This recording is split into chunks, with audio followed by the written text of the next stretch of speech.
Moro moro. Pitkästä aikaa. Tässä vähän taukoa pietty, ollut kiireitä tuossa työhommissa. Joten ei ole paljon talliin kerennyt käymään ja nytkin on kello, olisiko joku vähän yli 12 yöllä. Äsken ajoin eskortin sisälle ja sitten pikkusen säätelin sitä, mulle suuttimia, vähän käy rikkaalla. Pistettiin sytkä kohdalleen, kaasarit ei ole ihan synkassa.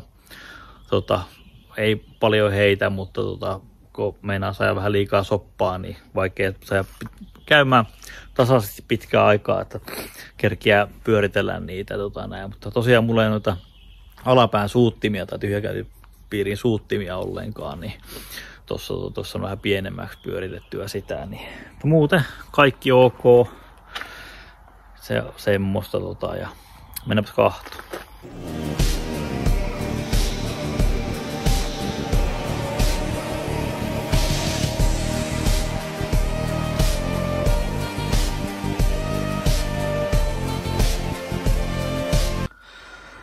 No niin, on sen näköinen paketti, eli venttiilikoppaa en oo vaihtanut, vuotaa kuin seula, sen takia joutui pikkusen viruttaa moottoria, koska valulohkoon kylkee pitkin aika paljon öljyä siitä. Tässä vaihtaa tuo toinen suorempi venttiilikoppa siihen paikoille, missä on uusi tiiviste, niin semmoista. Auto käy miten käy, sytkä on aika lailla muutama aste. Siinä niinkö pyöritellä, että on aika kohillaan. Kaasarit pitäisi saada vähän se laihemmalle, vähän rikkaalla käy. Sitten pitää ottaa pakosarja irti ja vähän sen kahtoa sinne yksi putki vuotaa. Yksi putki vähän vuotaa, niin kuuluu semmonen ikävä säksätys siinä, että sen kun tukkii, niin se käy ihan nätisti ja semmoista. Pieni latausongelma tossa, että vähän ajoo näin ja laittoi flekti päälle, niin ei mukaan niin virta piisaa ja sotkee tuo sytytyksen. Että semmoista. Tää pientä puuhastelua, mutta hyvin vähäisen. Ei ole mitään vaarallista. Ja tosiaan käydään heittää pikku lenkki tuossa. No niin, pistää kännykkä pois ja starttaillaan.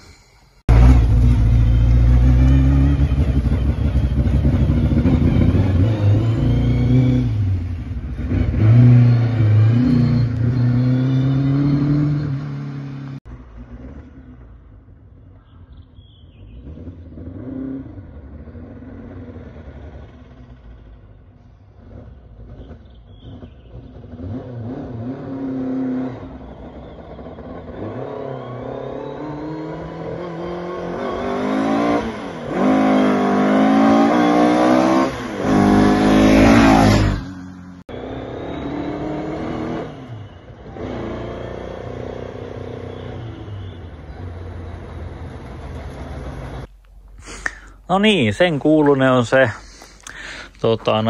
vähänkö saa pikkusen säätöihin, mitä käy tuossa penkissä vähän se pyörittämässä rullilla tuo kahtoo, mitä sieltä tulee, että saa kaikki kohilleen, niin ainakin voimaa sieltä tuntuu löytyvän ja mikä mä oon tyytyväinen, niin mulla on tuo kisakytki, niin se toimi hienosti, vähän jäykkähän se on tuossa mutta tosi hienosti on kaikki, ettei ole tarvinnut mitään oikein säätää ja kaikki pelittää. Saatu nyt säätöihin ja semmoista niin voisi vähän fiksata ulkokuorta sen jälkeen. Tää kahtoo milloin aikaa. Niin, kun on niin hintsusti aikaa nykyään, niin niin ajattelin, että en mä kerkiä harrastaa joka hommaa näin, niin pisti se auton eteenpäin.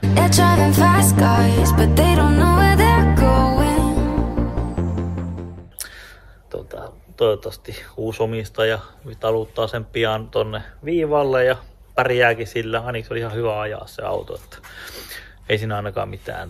Vähän fiksausta, mitä en kerännyt tehdä, vähän peltioikomista ja tämmöistä, niin kyllä se siitä. Niin tosiaan, mulla olisi tommoset 40 Weberit, tää on ollut 2,2 litrasessa OHC:ssa isoilla kurkuilla.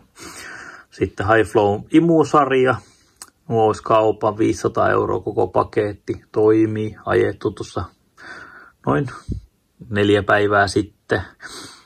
Mä en tää videota kuvaan, niin semmonen ihan ylimääräisenä. Ja minkä takia mä myyn? No totta kai kun mulla on tuossa vielä isommat. Että sen takia, että vähän saa rahaa noihin projekteihin. Sen takia se on myynnissä. Siitä.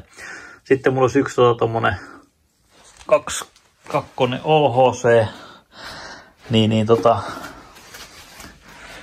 Sen ajattelin käyttää kannen irti siitä ja siinä on vähän venttiilijousi-ongelmaa ja muuta, niin sen ajattelin käyttää huollossa ja sitten katsoa, jos vaihtaa siihen tommosen kraneen kepiin ja katsoa mitä siitä lähtee. Se olisi hyvä semmonen varamoottori.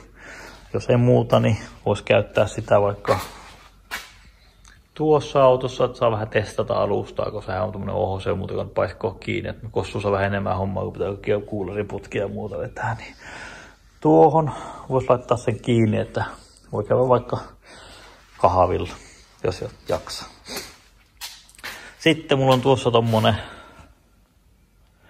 Fordi peltisarja, vähän ruma, toimiva, niin pitäisi vähän fiksata sitä, niin siitä saisi ostaa reilu 100 €, jos sitä saan. Se on ylimääräinen, jos kiinnostakaa, niin ottakaa privana yhteyttä, niin sovitaan kaupat. Eiköhän tää olisi tämmönen pikajakso tällä kertaa. Katsotaan sitten, kun keritään oikeasti värkkää jotain. Niin pistetään jakso pihalle. No niin, ei muuta kuin, jos kiinnostaa katsoa näitä mun projekteja, niin kanavaseurantaa. Ja ei muuta kuin ensi kertaa, moro!